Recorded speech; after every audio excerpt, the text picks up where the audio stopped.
Hello दोस्तों, Ajay sir की ई पाठशाला में आपका स्वागत है।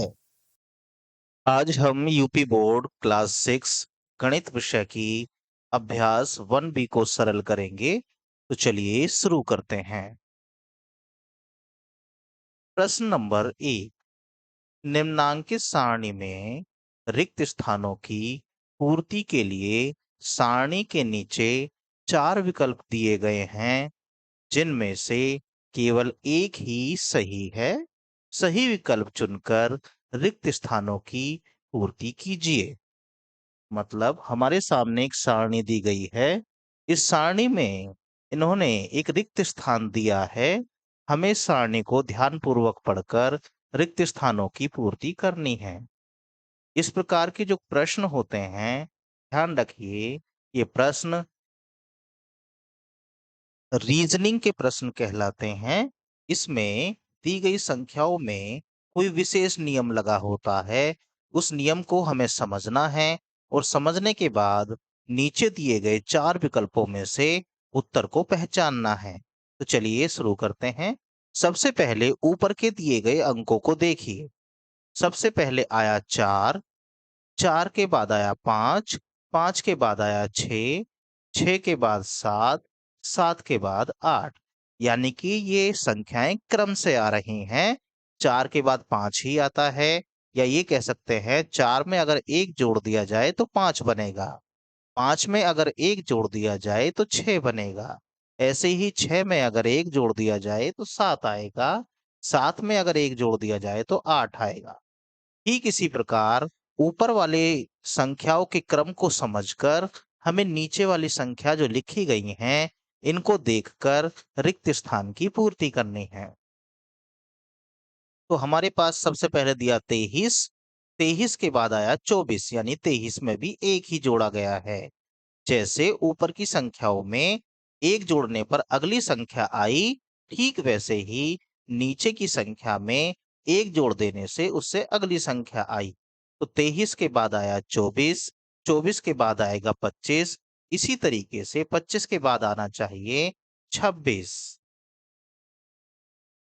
और 26 के बाद आता है 27। तो इस प्रकार देखा जाए तो हमारे इन 4 विकल्पों में से विकल्प नंबर 3 सही है। चलिए दूसरा प्रश्न भी इसी प्रकार का है, उसे देखते हैं। दूसरे प्रश्न में ध्यान से देखिए। सबसे पहले आया 9, 9 के बाद आया 8, 8 के बाद आया 7, उसके बाद 6, उसके बाद 5। अगर ध्यान से देखा जाए तो 9 से 1 घटाया गया है, आया 8। 8 में से 1 घटाया गया, उसके बाद आया 7। यानी कि संख्या में से 1 घटा देने से उससे अगली वाली संख्या आ रही है। ये नियम यहाँ पर लगा हुआ है। ऐसे ही नीचे वाली लाइन को देखिए। 35, 35 से 1 कम किया, मतलब 1 घटाया तो आएगा 34।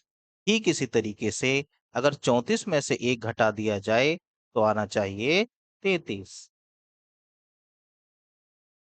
और 33 में से जब 1 घटाएंगे तो 32, और 32 के बाद 31। यानी कि हमारा क्रम बिल्कुल ठीक है। आइए चारों विकल्पों में से देखते हैं कौन सा विकल्प सही है। यहाँ पर दूसरा वाला विकल्प सही है। आइए प्रश्न नंबर 3 की तरफ चलते हैं। प्रश्न संख्या 3 में कहा गया है, निम्नांकित प्रश्नों में उत्तर के 4 विकल्प दिए गए हैं, सही उत्तर छांटकर लिखिए। मतलब हमें एक प्रश्न दिया जाएगा, उसके 4 उत्तर होंगे, उन चारों में से कोई एक उत्तर सही है। चलिए प्रश्न पढ़ते हैं। तिहरे की अनुवृत्ति प्राकृतिक संख्या है। 27, 12, 14 या फिर 16। सबसे पहले हमें ये समझना होगा अनुवर्ती संख्याएं होती कौन सी हैं। आइए समझते हैं। देखिए, अगर मैं 3 क्रम से आने वाली संख्या लिखूं, जैसे 3, 4, 5, ये तीनों संख्याएं क्रम से आ रही हैं, तो बीच वाली संख्या को ध्यान से देखिए। ये है 4, 4 से बिल्कुल पहले आया है 3, यानी कि 4 से बिल्कुल पहले वाली। इस 3 को हम कहेंगे पूर्ववर्ती। मतलब किसी भी संख्या में एक घटा देने से उससे पहले वाली संख्या आती है, और 4 के तुरंत बाद आया है 5, ये कहलाती है अनुवर्ती। या इसका दूसरा नाम होता है उत्तरवर्ती। मतलब किसी भी संख्या से ठीक पहले वाली संख्या पूर्ववर्ती संख्या कहलाती है, और उस संख्या से ठीक बाद वाली संख्या अनुवर्ती या फिर उत्तरवर्ती कहलाती है। या दूसरे शब्दों में कह सकते हैं, जो संख्या हमें दी गई है उससे पहले वाली पूर्ववर्ती संख्या निकालनी है तो उसमें से एक घटाइए, और उससे अनुवर्ती यानी आगे वाली संख्या निकालनी है तो एक जोड़िए। हमसे यहाँ पर अनुवर्ती संख्या पूछी गई है, मतलब 13 की अनुवर्ती। 13 के तुरंत बाद कौन आएगा?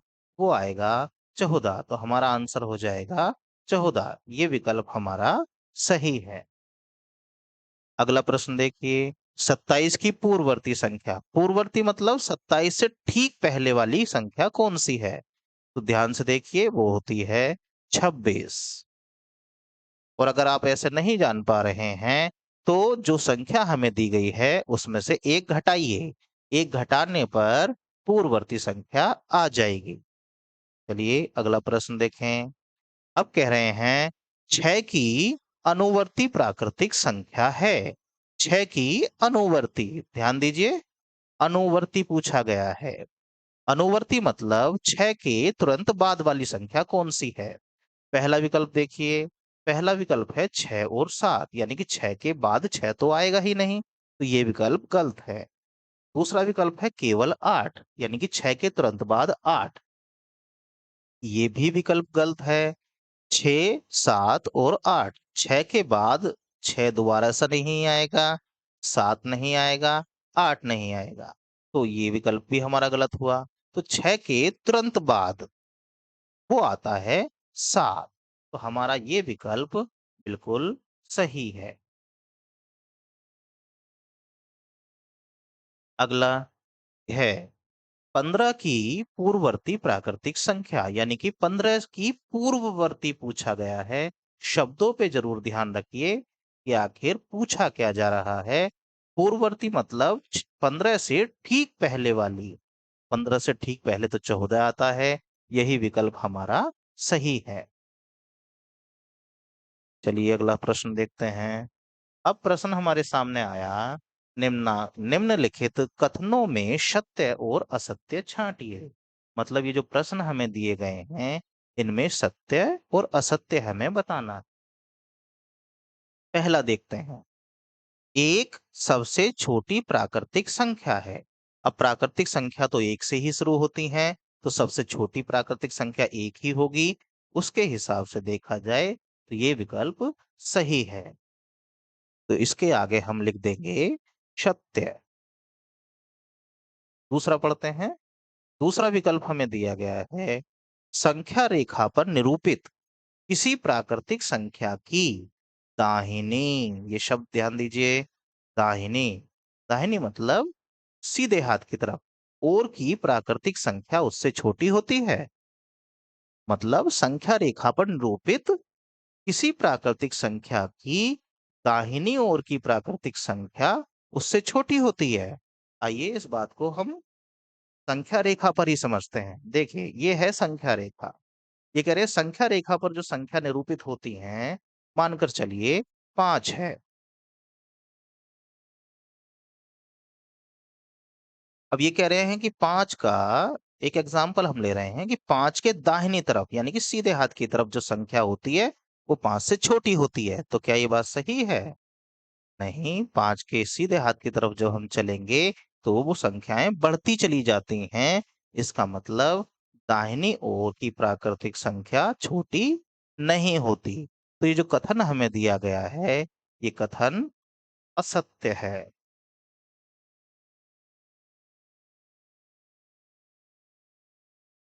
अब अगला प्रश्न देखिए।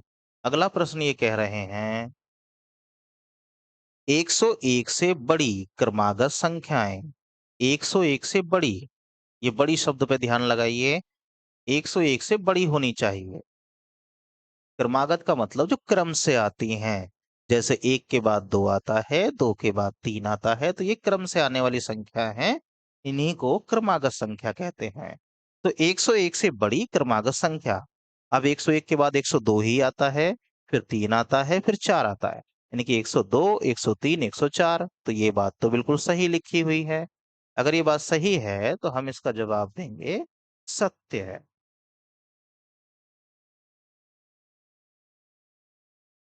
अब अगला सवाल, ये कह रहे हैं 0 एक प्राकृतिक संख्या है। अब प्राकृतिक संख्या तो 1 से शुरू होती हैं, ये कह रहे हैं 0 प्राकृतिक संख्या है, तो इसका मतलब ये जवाब आएगा हमारा असत्य है। प्राकृतिक संख्याएं 1 से शुरू होती हैं। अगला सवाल देखिए, अगला सवाल है 23 एक प्राकृतिक संख्या है। प्राकृतिक संख्या मतलब गिनती वाली संख्या। तो हाँ, 23 जब हम गिनती गाएंगे तो उसमें 23 जरूर आएगा। तो ये हमारा जवाब हो गया सत्य है। अगला सवाल पढ़िए। अगला सवाल है, प्राकृतिक संख्याओं में कोई संख्या सबसे बड़ी नहीं होती है। अब प्राकृतिक संख्याएं आप जानते हैं, उनकी शुरुआत होती है 1 से, लेकिन उनका अंत कहीं नहीं होता। तो जब उनका अंत ही नहीं होता, तो हम किसी भी संख्या को बड़ी संख्या नहीं कह सकते। तो इसका मतलब इसका जवाब होगा सत्य है, कोई भी संख्या बड़ी नहीं होती। चलिए अगला प्रश्न सरल करें। अगला प्रश्न है 9999 की अनुवर्ती प्राकृतिक संख्या ज्ञात कीजिए। मैंने आपको बताया, जब भी आप प्रश्न को सरल करेंगे तो बड़े ध्यान से शब्दों को बड़े ध्यान से समझेंगे। अनुवृत्ति लिखा है, अनुवृत्ति मतलब जो संख्या हमें दी गई है, इसके तुरंत बाद वाली संख्या कौन सी होगी। या तो हमें याद हो, हम लिख सकते हैं। अगर याद नहीं है, तो जो संख्या हमें दी गई है उसमें एक जोड़ देने से उससे अगली अनुवृत्ति संख्या आ जाती है। मतलब 9, 9, 9, 9, 4 बार 9 दिया गया है। इसमें हम जैसे ही एक जोड़ेंगे तो इससे अगली अनुवृत्ति संख्या आ जाएगी।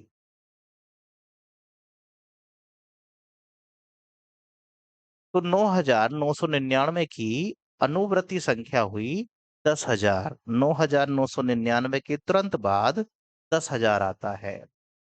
चलिए अगले सवाल देखें। अगला सवाल हमारे सामने है,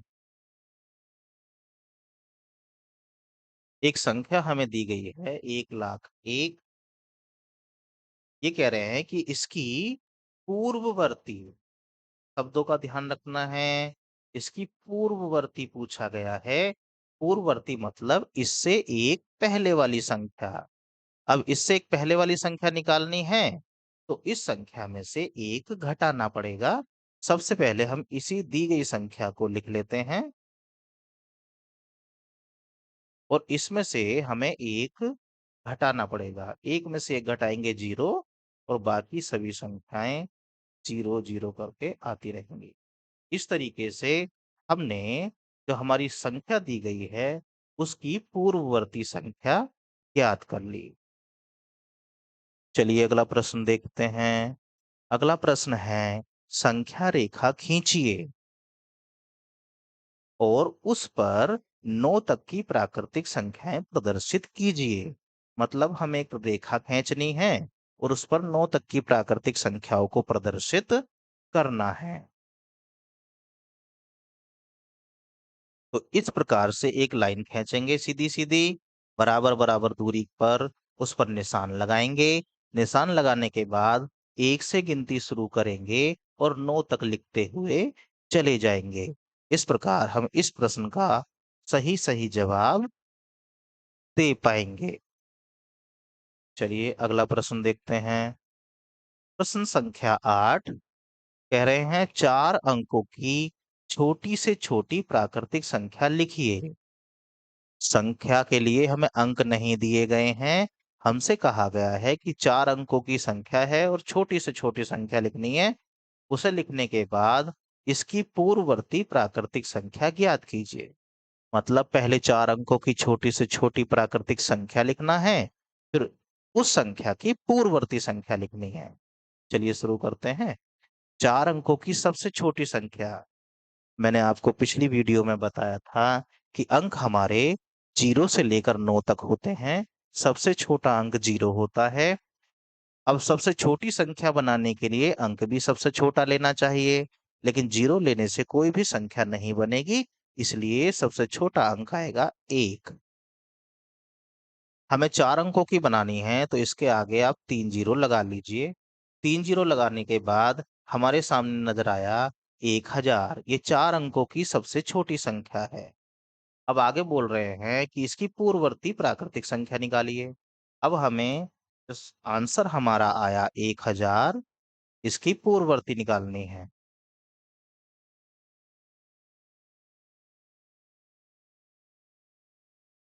अब पूर्ववर्ती संख्या निकालने के लिए क्या काम करना होगा? इसमें से एक घटाना होगा। जैसे ही 1000 में से एक घटाएंगे,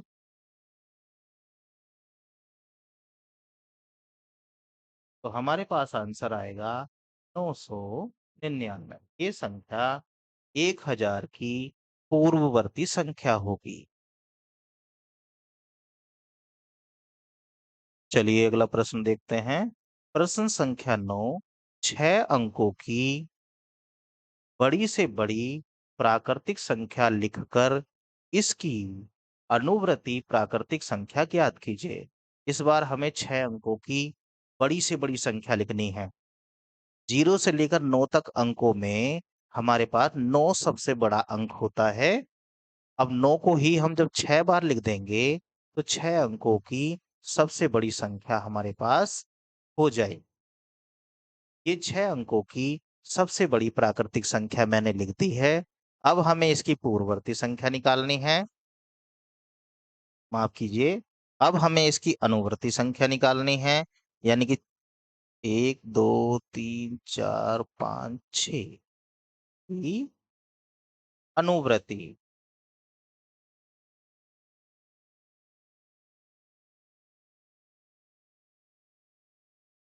अनुवर्ती प्राकृतिक संख्या निकालने के लिए जो संख्या हमें दी गई है, उसमें एक जोड़ देने से हमें इसकी अनुवर्ती संख्या मिल जाएगी। तो चलिए जोड़ते हैं। 9 और 1 10 का 0, फिर उसके बाद यहाँ से लगेगा 1, फिर से 0, फिर से 0, फिर से 0, फिर से 0, फिर से 0 1। ये हमारे पास अनुवर्ती संख्या प्राप्त हो गई। तो यही हमारा आंसर होगा। आशा करते हैं आपको ये सभी प्रश्न समझ में आ गए होंगे। वीडियो को देखने के लिए आपका धन्यवाद।